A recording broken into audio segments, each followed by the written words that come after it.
Bismillahirrahmanirrahim. Assalamualaikum warahmatullahi wabarakatuh.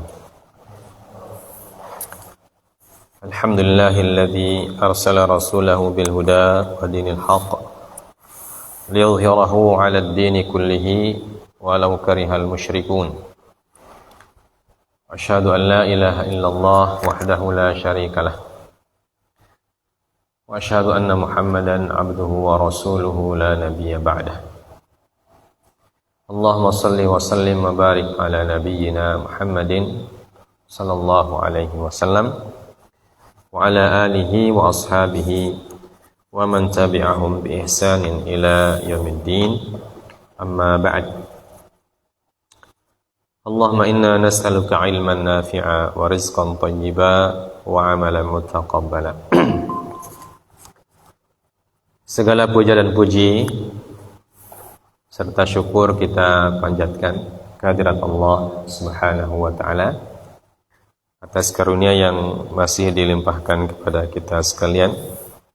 Salawat dan salam tak lupa kita sampaikan kepada Nabi kita Nabiullah Muhammad sallallahu alaihi wasallam serta para keluarga dan sahabat-sahabat beliau yang telah bertabligh, menyampaikan risalah Allah Subhanahu wa taala kepada umat manusia, sehingga umat manusia mengetahui siapa Tuhan yang berhak untuk disembah, yaitu Allah Subhanahu wa taala semata. Dan seperti kita ketahui, pada saat Rasulullah SAW menyampaikan amanah risalah ini, tentu usaha beliau tidak mulus, jalannya terjal, banyak tantangan dan banyak rintangan. Maka dari itulah kita membaca kilas balik kehidupan perjuangan beliau SAW, supaya kita bisa mengambil pelajaran-pelajaran dalam kehidupan kita di zaman sekarang ini. Ya. Bagian dari sejarah atau sirah beliau kita sudah sebutkan, yaitu peristiwa yang menjadi penanda fase ketiga, dari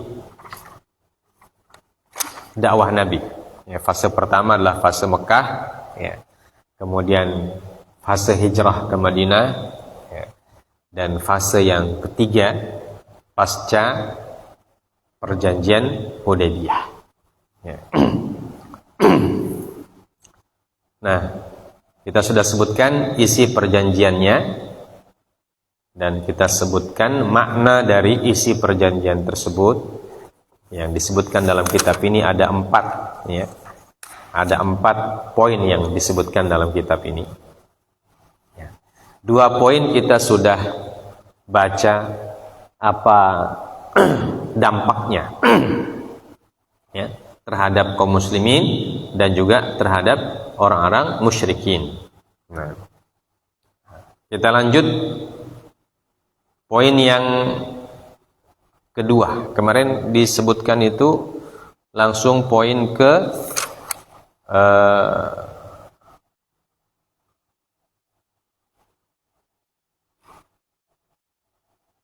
poin ketiga, dan keempat, poin ketiga dan keempat. Nah, sekarang poin yang kedua. Qala al-mu'allif rahimahullah, kita baca dulu.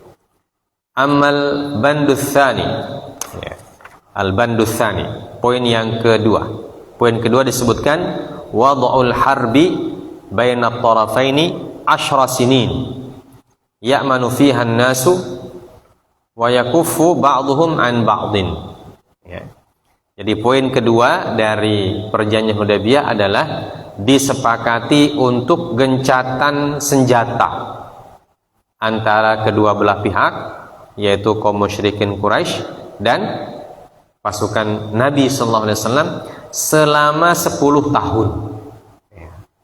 Jadi dituliskan dalam perjanjian tersebut gencatan senjatanya selama 10 tahun. Ya. Ya'manu fihan nas wa yakuffu ba'duhum an ba'din. Ya. Supaya masyarakat menjadi aman dan tidak boleh saling menyerang. Yakuffu ba'duhum an ba'd. Jadi salah satu pihak tidak boleh menyerang pihak yang lain. Nah, itu isi perjanjian. Lalu maknanya apa? Nah, kata beliau maknanya fahuwa juz'un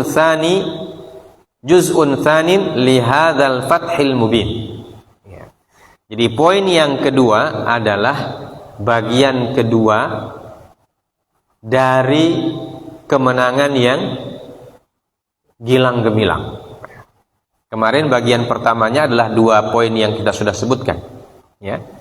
Nah, bagian kedua ini kata beliau, poin kedua ini menunjukkan bahwa kemenangan yang besar ada di pihak kaum muslimin.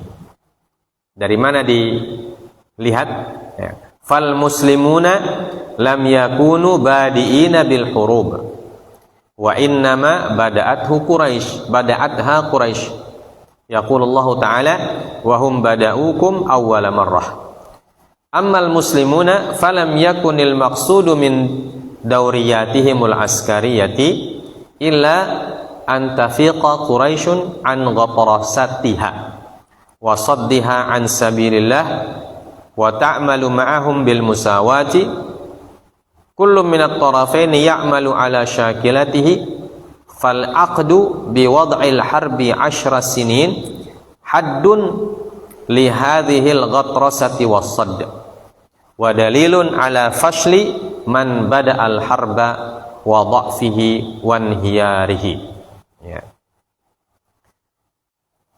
Dilihat kemenangannya dari sisi mana?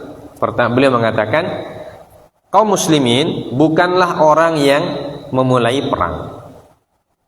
Ya. Dari awal. Karena Nabi SAW diperintahkan untuk berdakwah, bukan diperintahkan untuk berperang. Ya. Begitu juga ketika di Madinah, Nabi SAW tidak pernah memulai perang. Ya. Beliau selalu diserang duluan. Ya. Diserang duluan, baik dengan cara serangan serangan yang zahir, serangan yang nyata, atau dengan pengkhianatan. Intinya kaum muslimin selalu dalam posisi membela diri. Ya, jadi kaum muslimin tidak pernah memulai perang. Akan tetapi bada'atha Quraisy. Ya. Tapi yang memulai perang duluan adalah kaum Quraisy. Sebagaimana disebutkan oleh Allah dalam Al-Qur'an, wa hum bada'ukum awwala marrah. Dan merekalah yang memulai perang dengan kalian pada awalnya. Sedangkan kaum muslimin tidaklah mereka bermaksud dari pergerakan askariyah mereka kecuali untuk memberikan peringatan kepada kaum Quraisy agar mereka tidak lagi menyombongkan diri dan tidak lagi menghalangi kaum muslimin dari jalan Allah Subhanahu wa taala dan untuk berinteraksi dengan kaum muslimin secara setara, egaliter. Jadi kaum muslimin ketika mereka melakukan perlawanan atau ketika mereka berpatroli di sekitar kota Madinah, itu maksudnya untuk menyadarkan kaum Quraisy bahwa kita ini hidup berdampingan. Dan sewajarnya orang yang hidup berdampingan itu saling menghormati dan setara. Tidak boleh ada yang merasa lebih tinggi dan merendahkan yang lain. Nah, itu tujuan daripada Nabi SAW mengutus para syariah. Dan syariah yang diutus Nabi kebanyakan tidak mendapatkan atau tidak mengalami peperangan secara terbuka. Sebagian hanya patroli saja, ya, untuk menunjukkan bahwa ini wilayah kami, ya. Dan wilayah kami tidak boleh dimasuki oleh orang lain tanpa izin, ya. Nah, sama seperti setiap negara kan setiap hari patroli, ya. Nah, tentara kita saja di zaman modern ini setiap hari patroli, apalagi yang di perbatasan-perbatasan dengan negara-negara lain, itu setiap hari patroli, setiap hari mereka keliling, ya, untuk menjaga wilayah. Itu saja tujuannya Nabi, menjaga wilayah kekuasaan kaum muslimin di Madinah itu supaya tidak diganggu orang lain atau tidak diambil orang lain, ya. Tapi biasanya orang-orang Quraisy yang mulai provokasi dengan cara apa? Dengan cara menyerang penduduk Madinah yang ada di pinggiran-pinggiran kota atau yang di pinggiran-pinggiran perbatasan. Itu mereka serang, mereka bakar pohon kurmanya dan lain sebagainya, yang seperti yang sudah disebutkan di bab-bab sebelumnya. Maka ini yang menjadikan Allah menjadikan Nabi sallallahu alaihi wasallam kemudian membalas serangan-serangan mereka. Makanya Allah berfirman, wa hum bada'ukum awwala marrah. Ya. Nah, itu perbedaannya, perbedaan pergerakan militernya Nabi dan pergerakan militernya Quraisy. Ya. Kalau Quraisy memang dia tujuannya untuk menyerang, ya. Paling tidak merampok, memprovokasi dan seterusnya. Ya. Kalau pergerakan militernya Nabi, syariah itu patroli saja, sekaligus menunjukkan bahwa kami punya wilayah ini, tidak boleh dilangkahi tanpa izin, ya. Karena kita ini sama, ya, hidup berdampingan, sama-sama negara, ya. Istilah sekarang, ya, sama-sama negara, walaupun dulu tidak disebut daulah, ya, tidak disebut negara zaman dahulu, ya. Tapi sama-sama punya pemerintahan, ya. Pemerintahnya tentu sesuai dengan konteks zaman itu, ya. Tidak disebut presiden, tidak disebut raja, ya. Pokoknya sesuai dengan konteks zaman itu. Tapi substansinya sama, ya. Sama-sama punya pemerintahan, punya kekuasaan, punya rakyat, ya, punya wilayah. Maka isyarat-isyarat yang diberikan oleh Nabi sallallahu alaihi wasallam untuk memberikan pemahaman kepada orang Quraisy, ya, janganlah menjadikan kami ini sebagai musuh. Ya. Jadikanlah sebagai sahabat saja yang setara begitu. Ya. Nah, itu tujuannya. Kemudian kullu minal fariqain ya'malu ala syakilatihi. Ya. Artinya kalau setara berarti masing-masing melakukan aktivitas sesuai dengan apa yang mereka inginkan. Ya. Perdagangan, ekonomi, keagamaan dan lain sebagainya. Ya, sama-sama melakukan apa yang menjadi keyakinannya. Maka fal aqdu bi wad'il harbi 10 sinin haddun li hadhil ghadrasati was-sadd. Maka manfaat dari poin kedua itu, di mana dalam poin itu dikatakan gencatan senjata selama 10 tahun, itu adalah kemenangan bagi kaum muslimin, ya. Sekaligus kekalahan kaum musyrikin, ya. Karena mereka orang yang pertama melancarkan perang, justru mereka yang minta gencatan senjata, ya. Dan gencatan senjatanya tidak main-main, selama 10 tahun, ya. Artinya selama 10 tahun itu tidak ada halangan, ya, bagi kaum muslimin mau ke Mekah atau ke Madinah. Walaupun tahun pertama itu belum boleh. Nanti tahun kedua, ya, seperti yang disebutkan bahwa tahun pertama mereka harus pulang. Ketika mereka menandatangani Hudaybiyah, Nabi harus pulang ke Madinah. Tapi tahun berikutnya boleh. Artinya 10 tahun akan datang, dari tahun depan sampai 10 tahun yang akan datang. Artinya bisa 9 atau 10 musim haji. Artinya orang Madinah boleh ke Mekah tanpa ada halangan.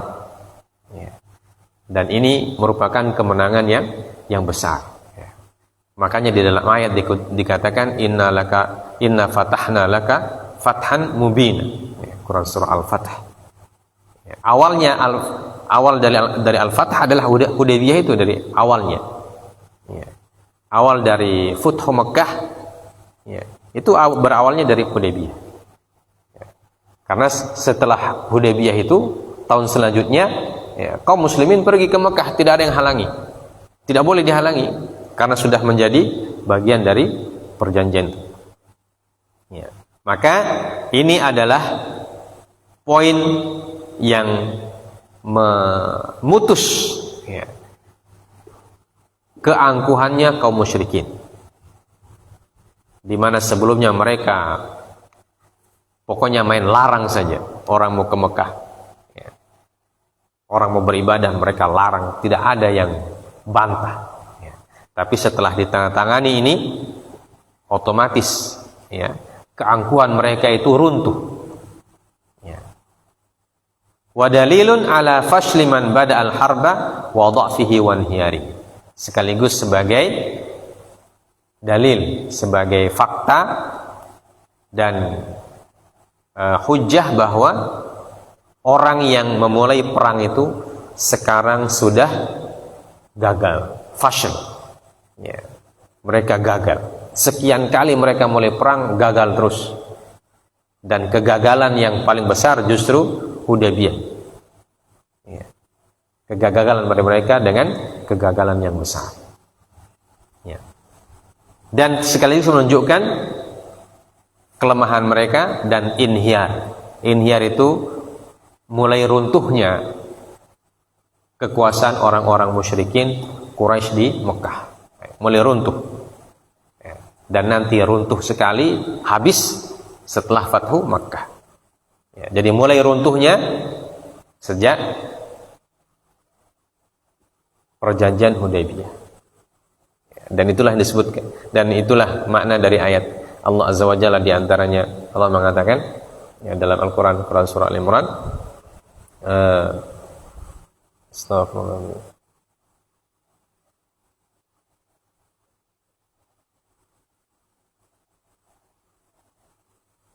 Apa ayatnya? Allah Subhanahu wa taala berfirman dalam Quran surah Al-Imran,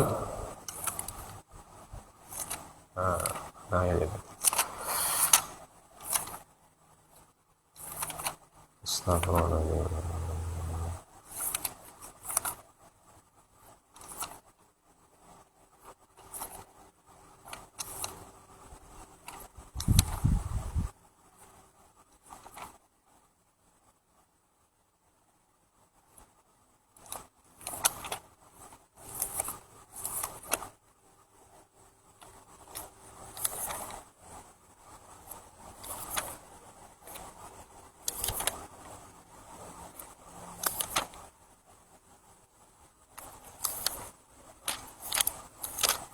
Sebelum ayat tentang wa ma Muhammadun apa?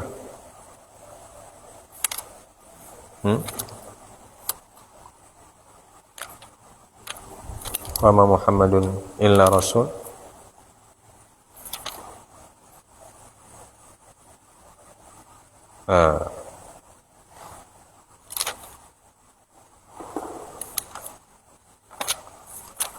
Ayat berapa wa ma Muhammadun?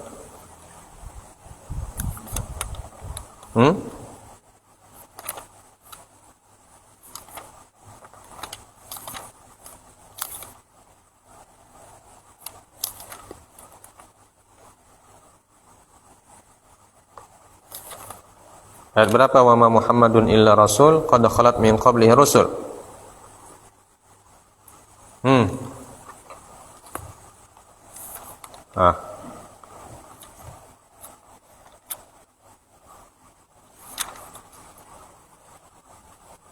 Ayat 144. Ayat 140. Wa tilkal ayyamu nudawiluha bainan nas. Ya, wa liya'lamallahu alladhina amanu wa yattakhidha minkum syuhada wallahu la yuhibbul zalimin.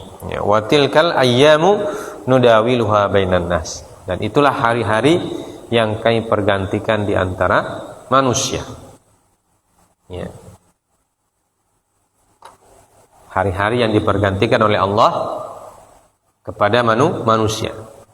Jadi orang yang di atas tidak boleh merasa sombong dan tidak boleh merasa dia akan selalu ada di atas. Suatu saat dia akan runtuh. Dan orang yang di bawah tidak boleh putus asa. Orang yang merasa dizalimi, orang yang mazlum tidak boleh merasa putus asa. Ya. Karena suatu saat orang yang menzalimi akan diruntuhkan oleh Allah Subhanahu wa taala. Ya. Maka ketika orang yang dizalimi ada di atas, dia tidak boleh juga menjadi sombong juga. Ya. Karena suatu saat bisa dia diruntuhkan lagi oleh Allah Subhanahu wa taala. Ya, inhiyar namanya. Inharannya runtuh. Nah, seperti ini kaum Quraisy.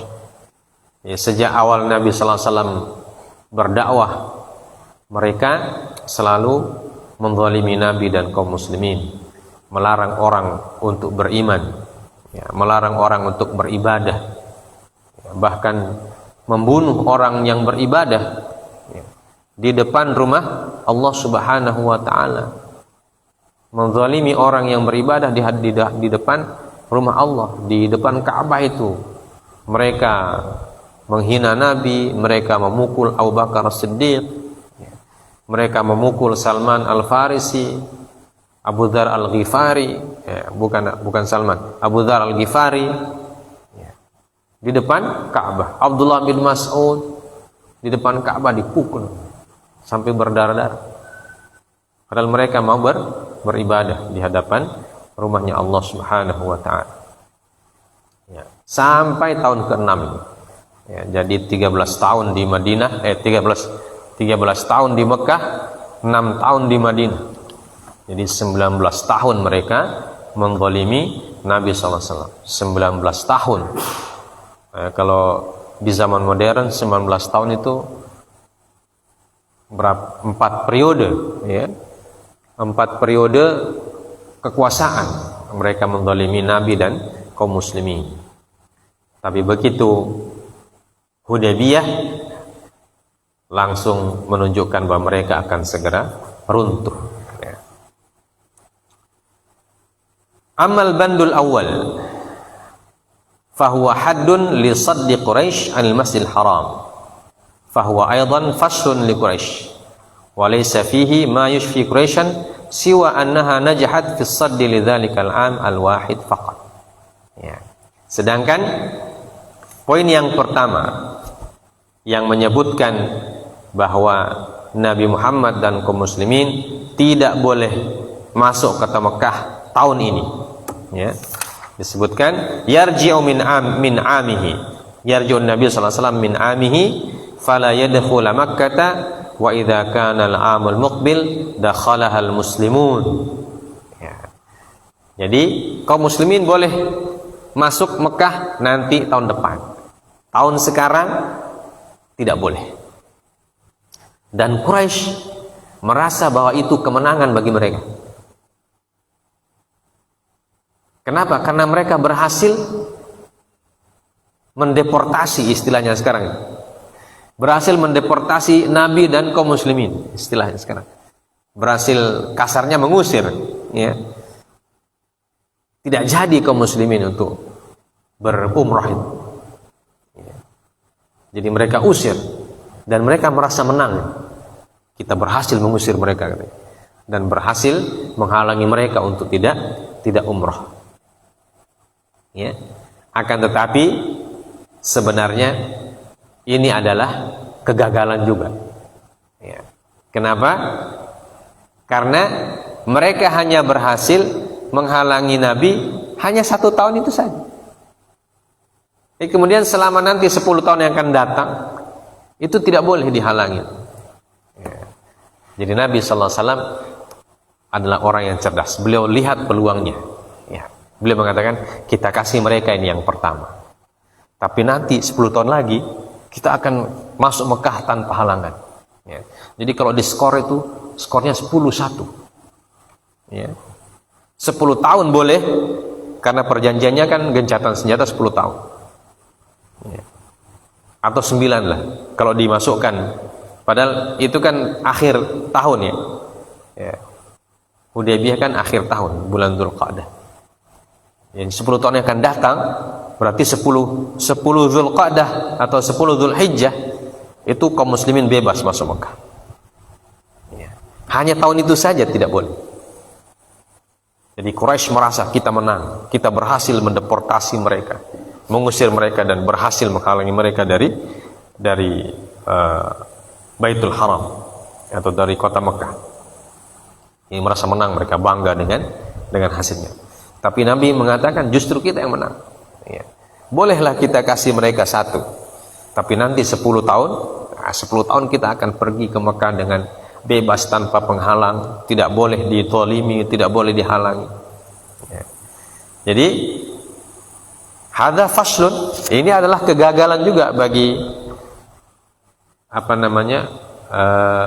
delegasinya orang-orang Quraisy. Ya. Gagal dalam bernegosiasi. Ya. Negosiasinya gagal. Tapi mereka merasa menang. Nah, itu orang yang kalah itu begitu. Ya. Dikasih 1 kemenangan, mereka merasa bangga. Tapi mereka tidak sadar bahwa kekalahan yang lain akan menyusul. Ya. Nah inilah perlunya negosiator yang memahami kondisi, ya.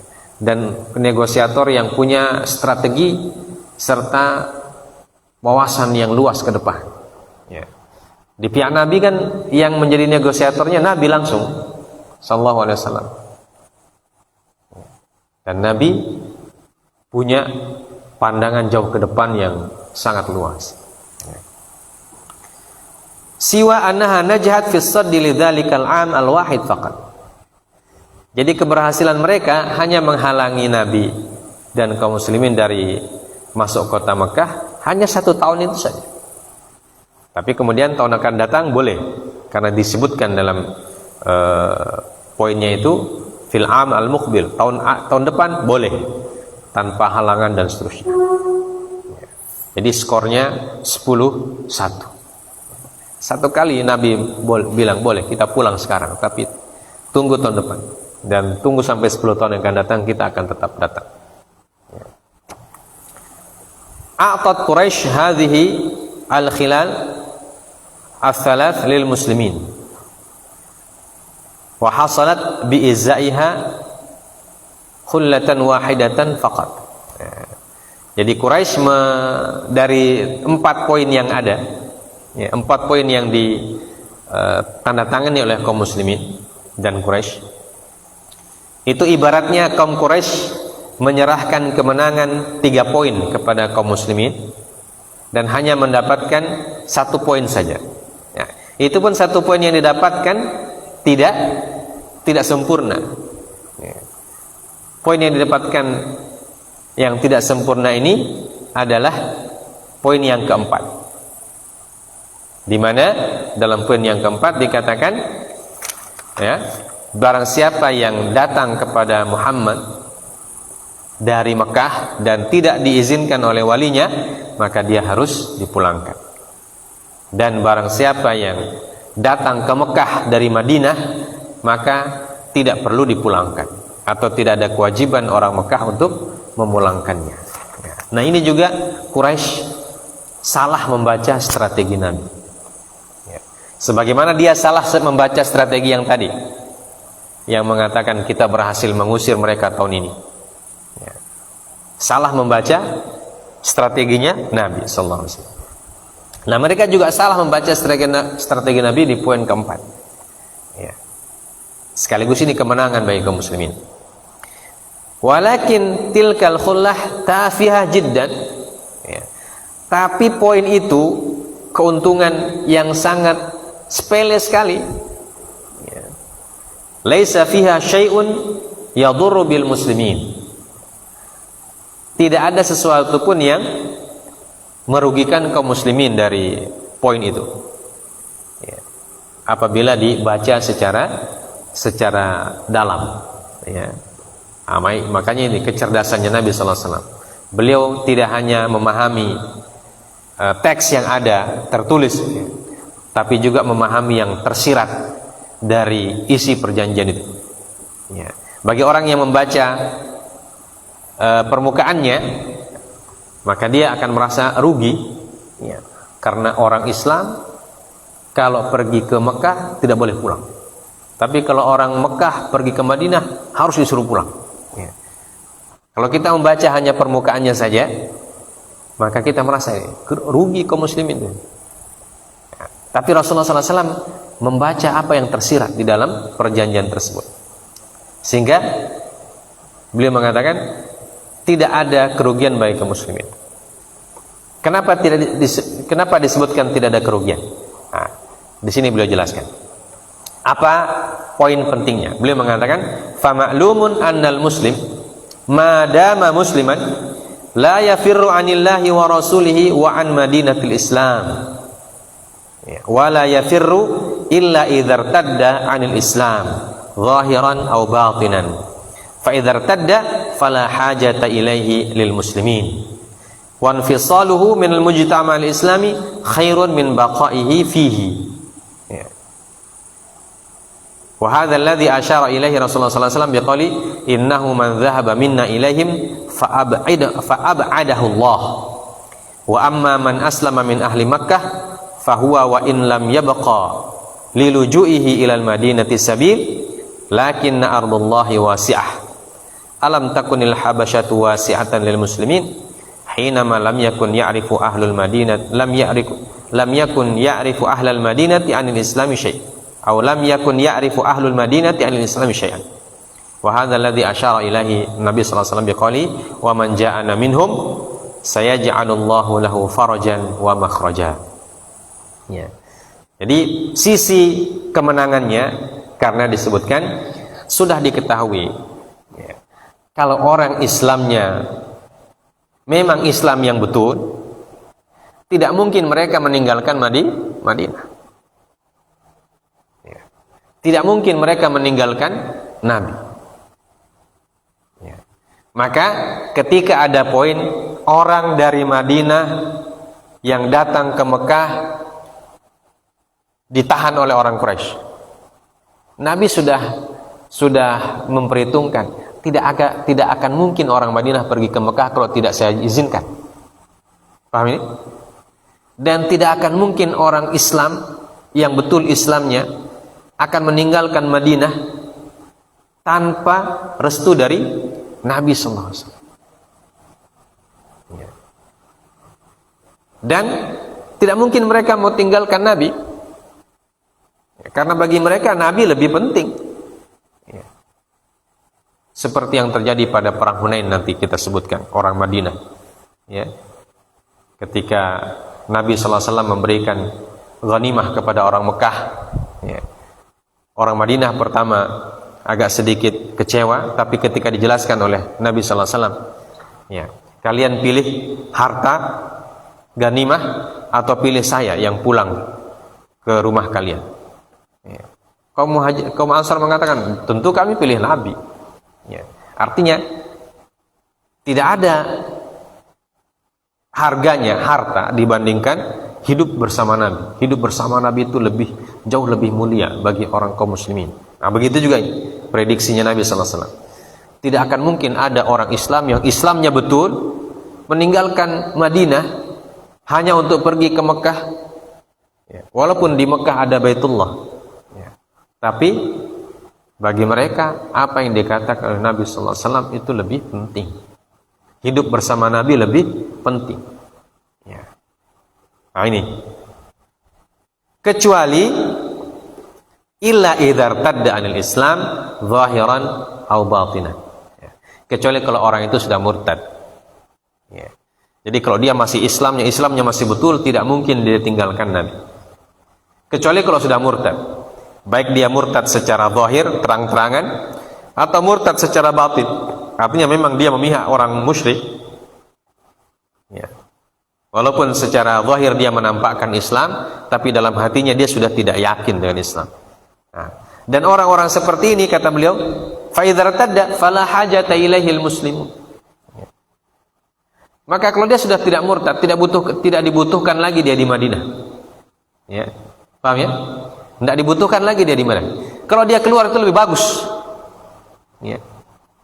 Wa infisalu minal mujtama' al-islami khairun min baqaihi fi. Ya. Dan kalau orang itu keluar dari Madinah tanpa disuruh atau tanpa minta izin dari Nabi, orang yang sudah tidak yakin dengan Islam itu, sudah murtad dia, zahiran atau batinan, dia pergi ke Mekah, kata Nabi sallallahu alaihi wasallam, itu orang seperti itu kita tidak butuhkan lagi di Madinah. Kenapa? Walaupun ada dia menjadi duri dalam daging saja, ya. Menjadi pengacau saja nanti. Lebih baik orang begitu keluar saja. Ya, kalau dia mau keluar, keluar saja. Ya. Maka Nabi mengatakan, biarkan saja itu, tanda tangan saja itu. Poin yang itu, biarkan. Ya, karena Nabi sudah tahu. Para sahabat, beliau yang memang betul-betul sahabat, ya, yang imannya kuat, tidak akan mungkin pergi ke Mekah begitu saja. Ya. Kecuali orang yang di hatinya sudah ada penyakit. Ya. Baik penyakitnya terang-terangan ataupun secara sembunyi-sembunyi. Dan orang yang berpenyakit hatinya itu, ya, tidak dibutuhkan di Madinah. Ya. Islam tidak membutuhkannya, dan kaum muslimin juga tidak butuh. Jadi kalau dia keluar sendiri tanpa izin dari Nabi, itu lebih bagus. Tidak repot-repot lagi kita urus, ya kan? Kalau dia di Madinah kan tetap diurus dia. Ya. Kalau dia tetap di Madinah, dia tetap diurus, padahal hatinya tidak betul. Ya. Kata Nabi, kalau dia mau pergi, ya pergi silakan. Kita tidak urus lagi dia urus dirinya sendiri, dan kita tidak rugi. Maka itu disebutkan oleh Rasulullah SAW dalam sabdanya, inna man zahaba minna ilaihim fa'ab'adahu Allah. Ya. Sungguhnya orang yang pergi dari kita dan pergi bergabung dengan mereka, maka Allah Subhanahu wa taala sudah menjauhkan hatinya dari Islam. Ya. Ab'adahu Allah. Artinya orang itu orang yang sudah tidak lurus lagi. Ya. Dan orang yang tidak lurus itu biarkan saja pergi. Ya. Nah, itu yang dipandang oleh Nabi sallallahu alaihi wasallam. Wa amma man aslama min ahli Makkah fahuwa wa in lam yabqa liluju'ihi ilal madinati sabil lakin ardullahi wasi'ah. Ya.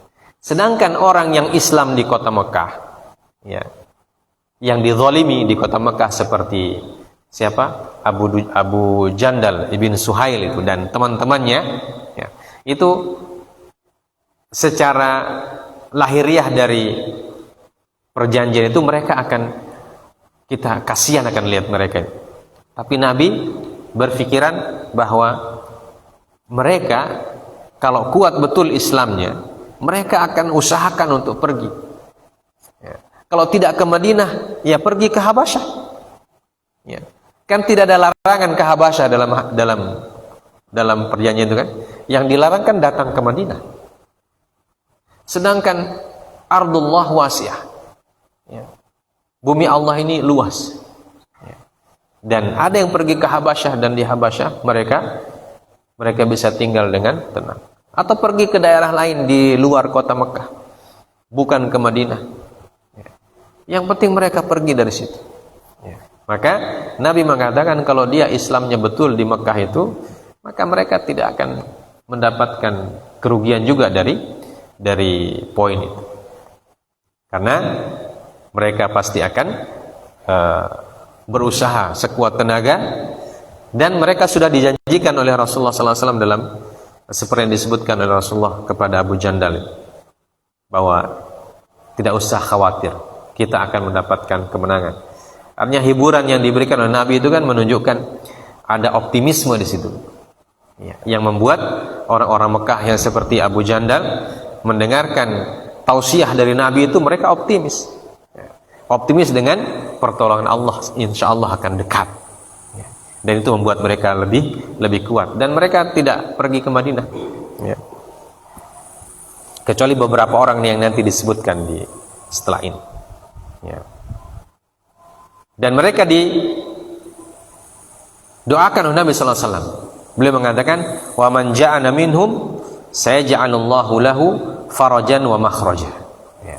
Tapi bagi siapa kaum muslimin yang di Mekah itu datang, tetap memaksa datang ke kota Madinah, insya Allah Allah akan berikan dia solusi.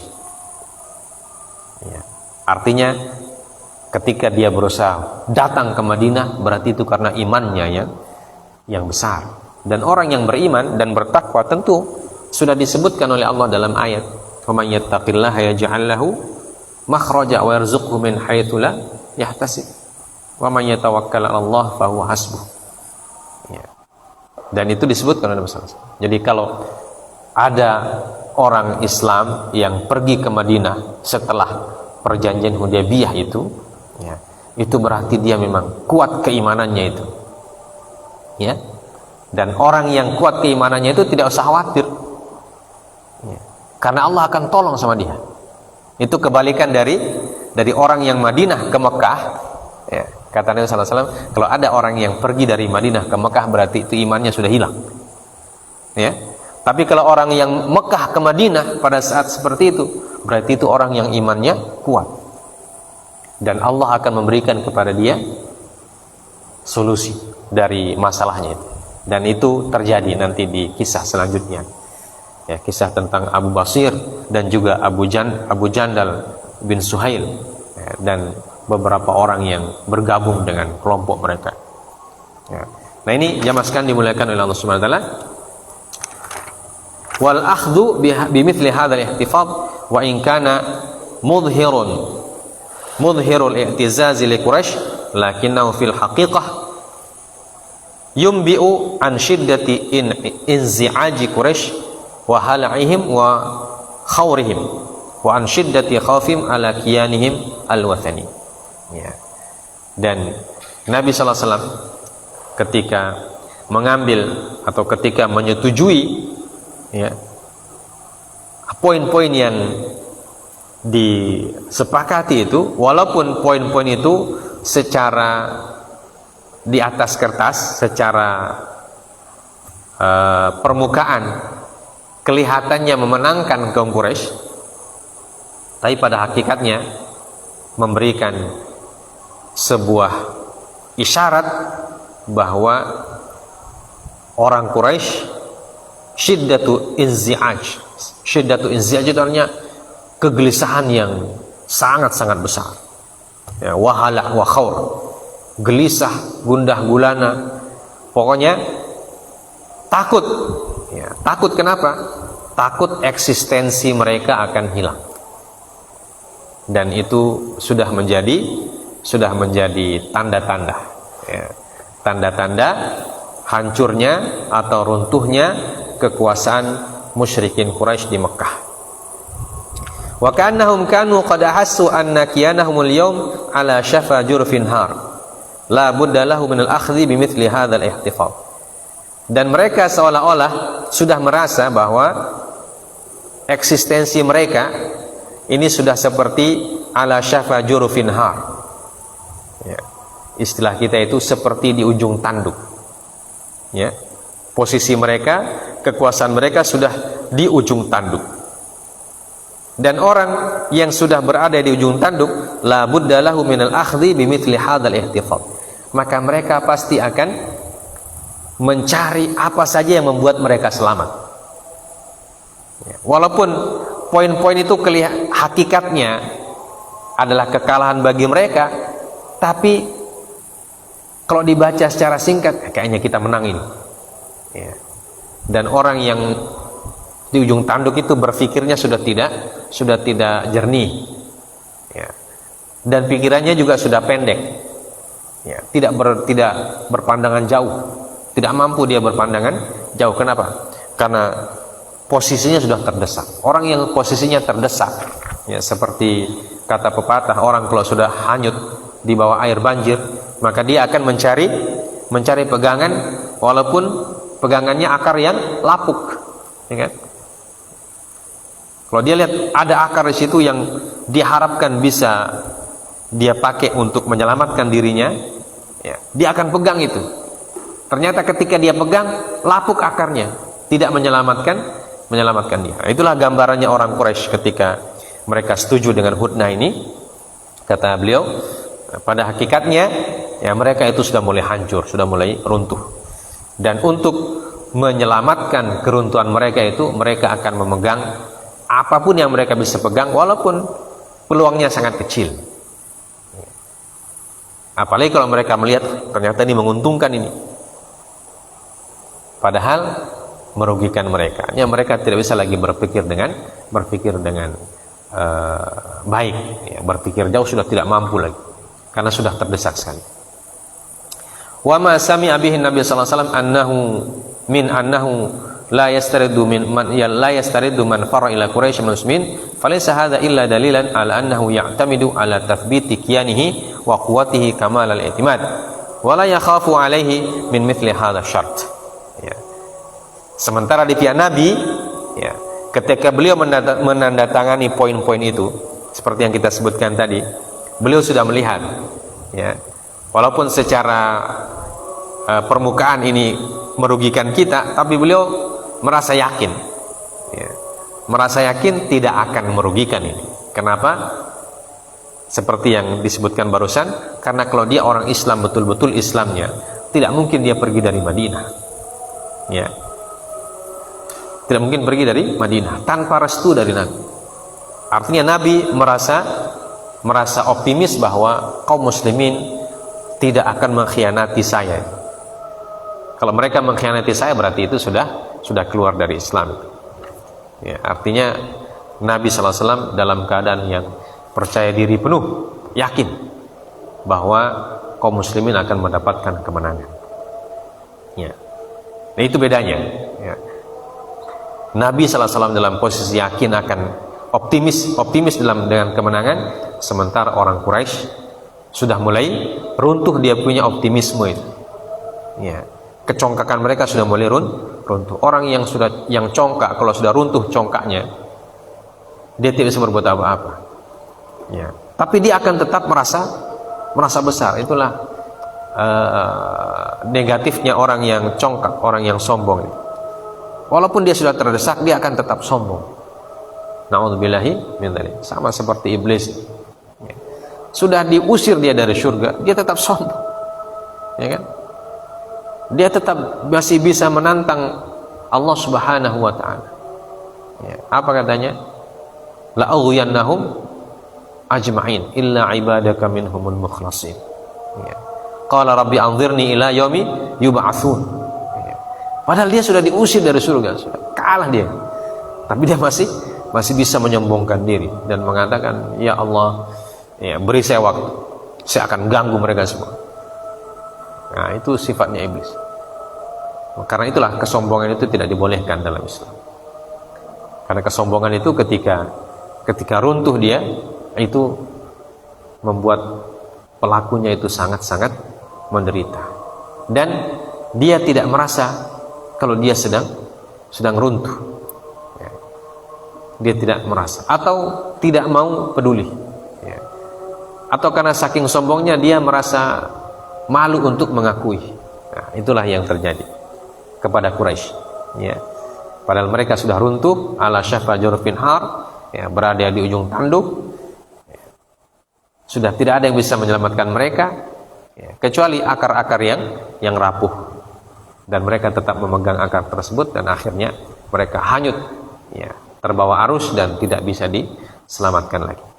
Dan itulah yang terjadi nanti Fathu Mekah, mereka selesai, ya, selesai kisah mereka di muka bumi ini, ya, dihanguskan oleh tanda tangan mereka sendiri, ya, di atas Hudnah atau Sulh Al-Hudaybiyah. Nah, baik, ini kisah akhir dari dari Sulh Hudaybiyah dan makna-makna yang dikandung oleh poin-poin dari Sulh Hudaybiyah tersebut. Nah, kita cukupkan sampai sini. Masih ada poin terakhir, kesedihan kaum muslimin dengan Sulh Hudaybiyah itu, dengan poin-poin itu. Artinya di antara kaum muslimin juga ada yang merasa kita agak rugi ini, ya, sehingga mereka merasa sedih juga. Ya, tapi kerugiannya bukan dari sisi bukan dari sisi poin-poin yang ditandatangani oleh Nabi itu, ya. Tapi ada kerugian yang lain yang mereka rasakan. Nah, itu kita jelaskan nanti, yaitu diantaranya adalah kita sudah jauh-jauh berjalan dari Madinah ke Mekah, sudah berihram, sudah bawa hewan hadiu, tinggal sedikit lagi sampai di Mekah, tinggal beberapa kilo lagi, tidak jadi. Nah, itu yang mereka agak merasa sedih. Hanya perjuangan dari Madinah dengan semangat yang menggebu-gebu, ya, kegembiraan yang tinggi, ya, bisa lihat kota Mekah, ya, sudah jauh berjalan, tinggal beberapa langkah lagi ibaratnya, ternyata tidak jadi. Itu otomatis akan sedih. Jadi nanti kita baca bagaimana mereka sedih atau apa sebabnya mereka sedih ketika mereka diajak oleh Nabi sallallahu alaihi wasallam untuk tahallul, mereka tidak bergerak. Ya. Jadi kesedihannya dari sisi itu, ya. Dari sisi perjuangan dari Madinah ke Mekah sudah jauh, karena jarak antara Hudaybiyah ke Mekah itu tinggal sedikit lagi. Ya. Sementara dari Hudaybiyah ke Madinah sudah jauh. Ya, perjalanan sudah sekian hari. Ya. Tinggal sedikit, tidak jadi. Nah, itu kan bagaimanapun agak sedikit kecewa. Ya. Tapi insya Allah kekecewaan mereka itu nanti dijelaskan oleh Rasulullah SAW dan kemudian mereka menerima dengan lapang dada. Ya, ini bagian dari ujian tentunya, bagian dari ujian tentang keimanan dan keyakinan serta kepercayaan mereka kepada Nabi Sallallahu Alaihi Wasallam. Dan itu nanti disebutkan dalam kitab ini bahwa apa yang mereka rasakan itu nanti akan berubah menjadi hati yang lapang dan menerima keputusan-keputusan yang diberikan oleh Nabi Sallallahu Alaihi Wasallam, dan mereka pun pulang ke Madinah dan nanti kembali tahun depan, ya, seperti yang dijanjikan oleh Allah Subhanahu Wa Taala. Baik, kita cukupkan sampai sini. Insyaallah kita lanjut pekan depan dengan ada 3 poin yang terakhir tentang sulh Hudaybiyah. Subhanakallah bihamdik, asyhadu an la ilaha illa anta, astaghfiruka wa atubu ilaik. Wassallallahu ala nabiyyina Muhammad wa ala alihi washabbihi wasallam. Wa akhiru da'wana alhamdulillahi rabbil alamin. Assalamualaikum warahmatullahi wabarakatuh.